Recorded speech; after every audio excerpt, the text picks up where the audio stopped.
Hello, welcome back. My name is Alexis, and today I actually wanted to talk about something that I feel like a lot of us experience. I know I experienced it quite a bit. I still experience it.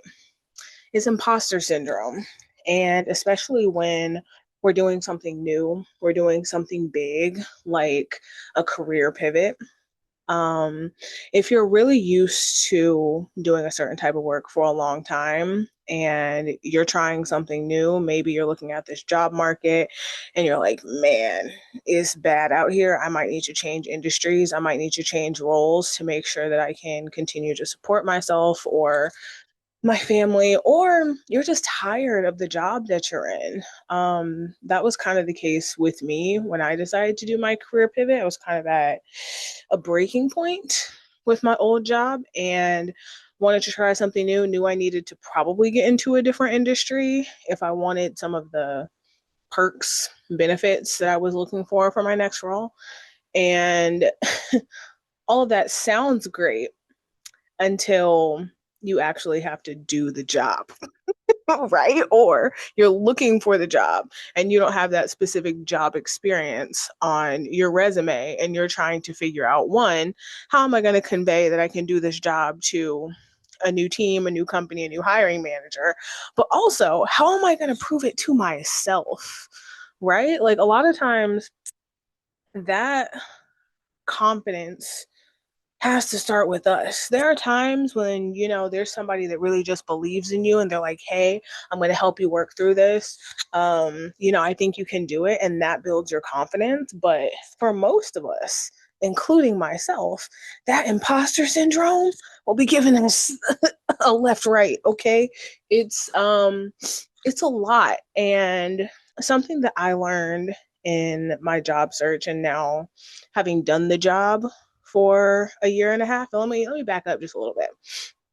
My career pivot went from healthcare, working in a hospital, to going into tech sales. So I went from going into the hospital every day, working very specific hours, working with my hands for the most part, to working a remote job in tech, which I had never done before, and in sales, which I had extremely limited experience in. I feel like I had lateral experience, some relevant experience, and like some unrelated volunteer stuff that I had done, but nothing that I was super confident to put on a resume.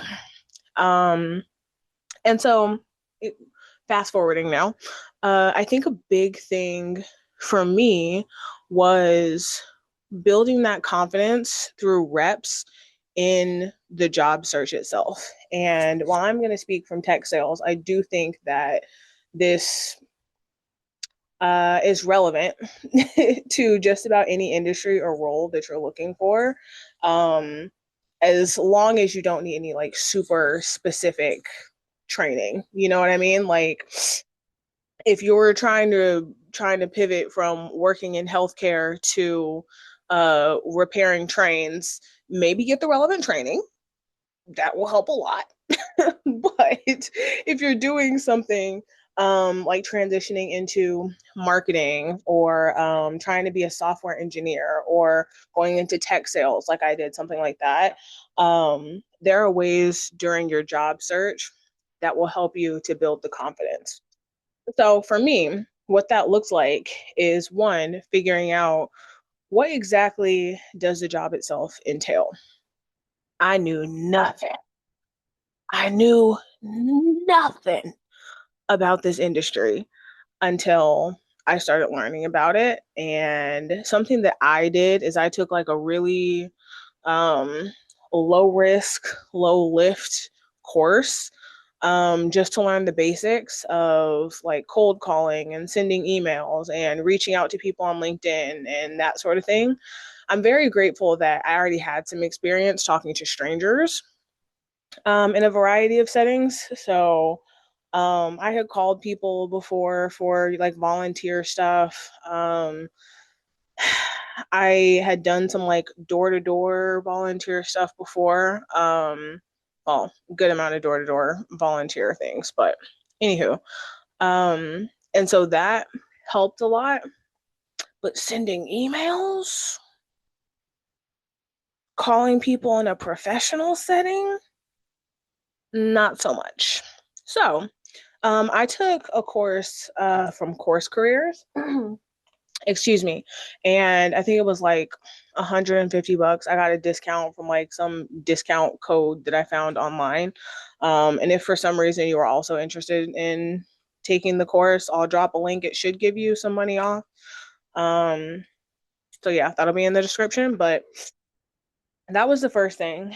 And then I started trying to figure out ways that I could then show those skills in the job search because I knew it wasn't going to reflect as well on my resume. So, how do I reach out to hiring managers? How do I put my work out there in a way that gets eyes on my experience so that my resume isn't doing the heavy lifting because I didn't have the experience like put in writing on my resume, if that makes sense. So the first thing I did is I started realizing when I got on LinkedIn that most salespeople that are really good at their job and get a lot of attention are just putting themselves out there. So whether it's posting on LinkedIn, whether it's sending people voice notes instead of the regular, text DMs that you can send on LinkedIn, or whether it was doing videos. Did I say that already?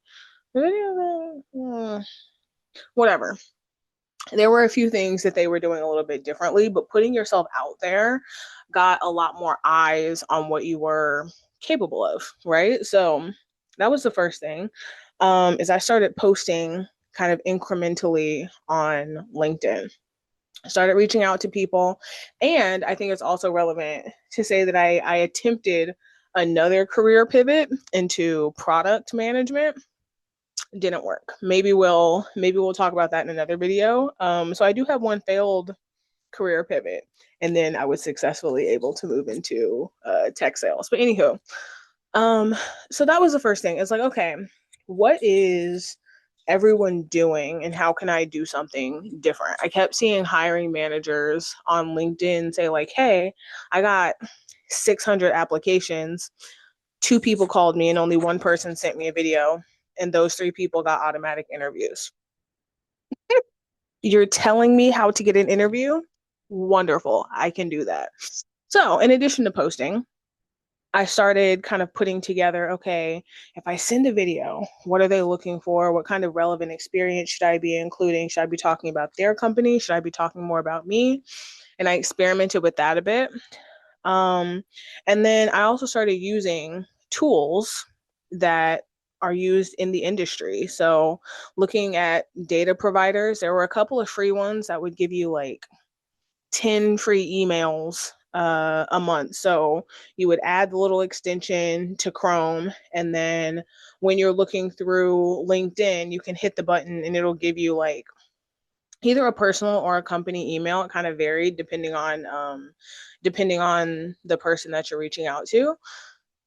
And so, like, okay, now I have experience using different data providers. And when I get these emails, now I have a way to send these videos to people in a way that they might not be getting as much traffic, right? There's always LinkedIn DMs, but now I was in their inbox as well. And then I started experimenting with what worked in the emails. So what got the most opens? And there's another gosh, is it called Lavender? I think it's called Lavender that I was using. And when you send an email, basically it tracks the email and it lets you know, maybe it's not Lavender. I don't know. I'll figure it out. But it lets you know when the prospect, which is the person you're reaching out to, when they open the email, how many times they open the email, and if they click on a link. So that gives you a whole lot of data to work with. If you're sending videos of yourself, if you're applying and applying and applying, that's really valuable feedback that then I can use to better my search when, or not better my search, but better my outreach to the next company. So I'm collecting all of this data. I'm taking notes, what's working, what subject line is getting the most opens. And then once I get it opened and I see that they clicked on a link, what am I including in the videos that then gets a response, that then elicits like, wow, this is great, or you're not exactly who we're looking for, or nothing at all. Like, even no response gives you good data. So that's the other part. Now, mind you, this is specifically for tech sales, but I do think, as I said before, that this is relevant to just about any career that you're pivoting into. I'm trying to think of another example. Like if you're on LinkedIn and you follow a lot of people in marketing, a lot of times those recruiters, those hiring managers, even the people who sit on panels who are just like marketing coordinator, assistant, whatever. Excuse me. You know how you get like a protein bar, a little too much protein? There's just a little powder that gets stuck back there. Hold on. Okay. Again, didn't want y'all to hear my throat. Okay. Um, yeah, a lot of times people will be on LinkedIn telling you what they're looking for, and then you can comment on their post and get feedback, ask questions, and get additional information. Again, refer back to my video on why you should be on LinkedIn, whether you're looking for a job or not. This networking helps regardless. Um, but for instance, again, using marketing as an example, maybe you put together a portfolio of a campaign that you did for another company. Maybe you put together some mock info for what you would do for their company. Maybe you branding yourself on LinkedIn is how you show that you can market somebody.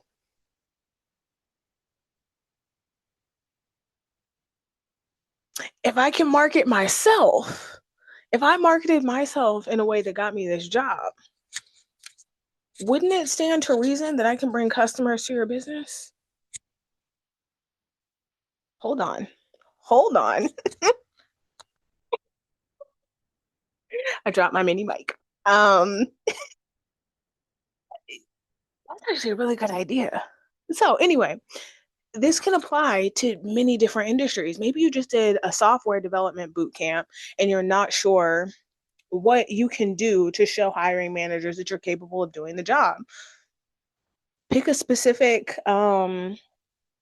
I don't even know what it's called in software engineering, but you know they have like back end people and then they have front end and there are people that like do specific things like build emails or what. Anyway, maybe you pick something specific and you find a way to show those skills in isn't HubSpot a way to do that? I don't know. If you're pivoting into software engineering, that might be something that you need to figure out. But I say that just to say that there are ways to show your skills.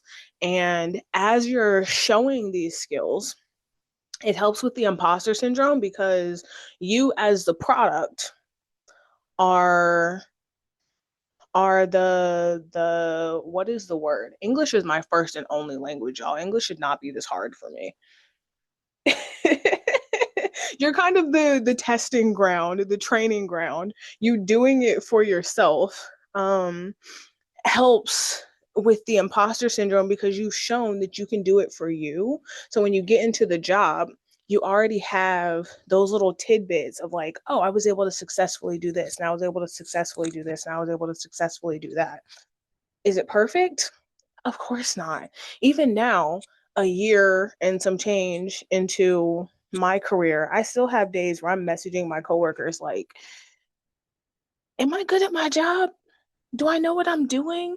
Me and my lead talk all the time. Me and my other coworker are in Slack all the time. Like, what are the chances that this email gets opened? Like it's just like that, right? But I think I heard somebody else say this where confidence is built through repetition. And so you need reps in whatever that is. For me, it was outreach, reaching out to hiring managers, reaching out to who my potential future coworkers would be, and asking for a time to chat. All that is a discovery call, right? Talking about you, talking about me, what we can do for you, what your problems are, and how I can help you solve them. That's a discovery call. Now I know that I can do that. Hmm. Now I know that I can write emails to get opened. Hmm. Wow. And that happens with practice, with repetition. So, what can you do during this career pivot that will help you to get reps in that's relevant for your experience, relevant for the industry that you're moving into, relevant to the market, that will not only get you in front of hiring managers, that will not only showcase your skills, but will also help you prove to yourself that you can do the job. I think that's the most important thing to consider here. So, hopefully, those tips were useful. Hopefully, it has certainly helped me in my career pivot. Again, there are still days when I struggle, and there are other ways, I guess, to deal with imposter syndrome once you're in the job. Um, but for now, while you're trying to make that change, make the pivot, imposter syndrome can keep us from doing things that seem scary because we're not sure, like we're not confident in ourselves to do it. Um, but again, get the practice, put in the reps. The worst thing that can happen is you put some reps in and somebody's like, yeah, no, we're not going to hire you. And then you move on to the next company and then you keep doing, like you keep, even if you get a no, it's still a notch in your belt. And again, repetition builds confidence. So put more notches in your belt. Have a good one, y'all. Bye.